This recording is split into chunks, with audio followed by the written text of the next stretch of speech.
Hey guys, so today I'm doing kind of a very laid back with a fan book haul, and this is my September book haul. I can't believe it's September already. If you're watching this, I'm actually in a different province because I'm off at university, so I'm filming this ahead of time so it still goes up when it should be.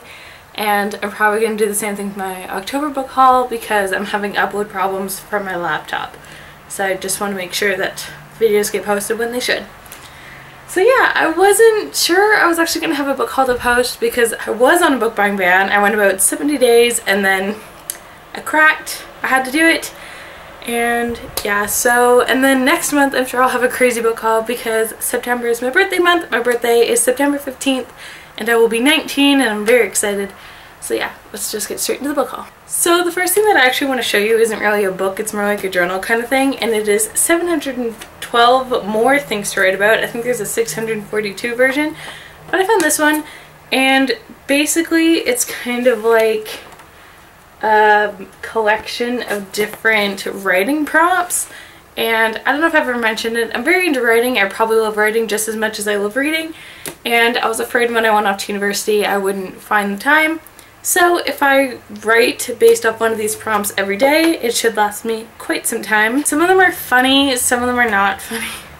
Write about something you find offensive. A couple is arguing about an empty bottle of juice with lipstick on the rim. Write an internet dating profile for a character in a story. What does he or she lie or exaggerate? So this just seems kind of quirky and kind of fun, but some of them might be like very reflective. So I just think it'd be very cute to kind of get me through my school years and still write.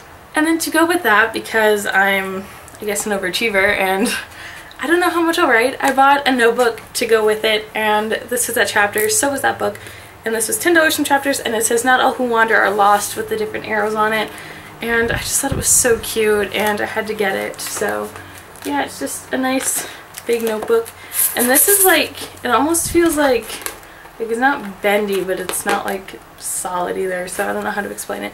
But I saw it and I fell in love with it and I had to get it. Okay, so then Chapters was having this sale and it was like buy 3 classics for $10, and then if you bought 6 bargain books you got an extra 50% off. So the classics technically counted as bargain books. So my mom got one and that was Great Expectations by Charles Dickens. I already own I think 2 copies of it, so I didn't see a point in showing hers, but I will show you the 5 that I picked up. So I can't say that I know a lot about any of these books, so I'm just going to show you. I got The Odyssey by Homer, The Adventures of Tom Sawyer by Mark Twain, 1984 by George Orwell because I just read Animal Farm and I loved it, Journey to the Center of the Earth by Jules Verne, and Dr. Jekyll and Mr. Hyde and Other Strange Tales by Robert Louis Stevenson, which is one that I wanted to read for a very long time. So I got like 6 classics for I think it was like 15 bucks, and I thought that was a very good deal and I'm very excited about them. So now we get into the more exciting YA kind of stuff. And I recently got a Costco membership maybe like a couple months ago, and I love the books that they have there. They're so cheap. So I kind of splurged on 2 that I probably shouldn't have. I got Looking for Alaska in hardcover for $11 when I do own the paperback. So I'm just going to give the paperback to my mom and she can put it on her shelf. And I did the same thing with Paper Towns because they were both $11. And I want to match my Fault in Our Stars copy.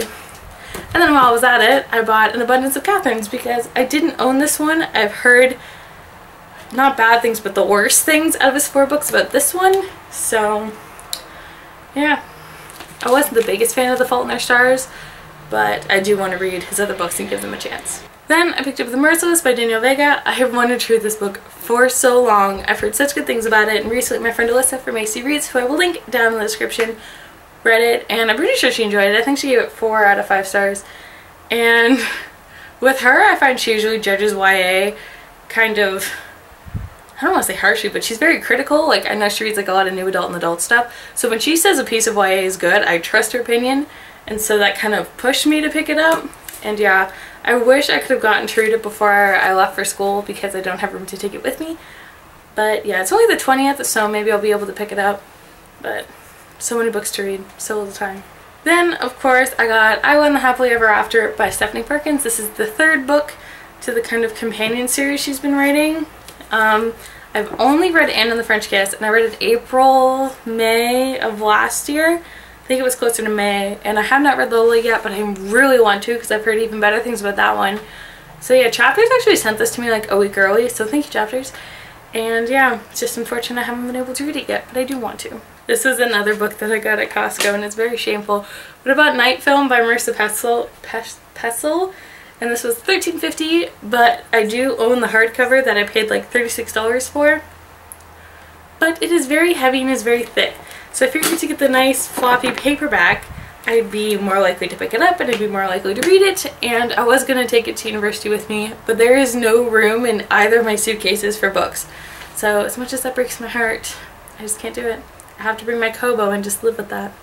Then out of these last two, I'm very excited for this one. I picked up The Queen of the Tearling by Erica Johansson, and it was 40% off, so it was really cheap. So it was like $17 because it's originally like $25. And yeah, so I think it's like adult fantasy. Maybe not. It says an untested young princess must claim her throne, learn to become a queen, and combat a malevolent sorceress in an epic battle between light and darkness in the spectacular debut, the first novel in a trilogy. So yeah, I'm really excited to read this, and I love this cover and the spine. It just looks amazing. And then the last book I got is Don't Look Back by Jennifer L. Armentrout. This was like $11 or $12 on Amazon, so that's really what kind of convinced me to buy it. But I haven't read any of her other books yet. I did meet her and she was very nice, so I just kind of want to read all of her books, and I've heard fantastic things about them, so I know I haven't picked them up yet. But yeah. I'm so sorry that I knew nothing about like any of the books that I bought. I'm awful at that, but I do prefer going into books blind, so unless I've heard other people talk a lot about them, I usually have no idea. So yeah, if you've read or heard of any of these books, let me know what you thought of them down in the comments, or if you want to read them, let me know, or what books you bought this month, or what books you're looking forward to coming out. I think the book that I'm most anticipating overall this year is going to be Killer Instinct by Jennifer Lynn Barnes, the sequel to The Naturals. I can't wait. So yeah, thank you guys for watching. I hope you're having a great day, and if I do pre-record my October book haul, I hope you guys don't judge me for it, but I do have a few books I can use that I've just had kicking around and I never hauled. So yeah, thank you guys for watching, and I'll talk to you soon. Bye.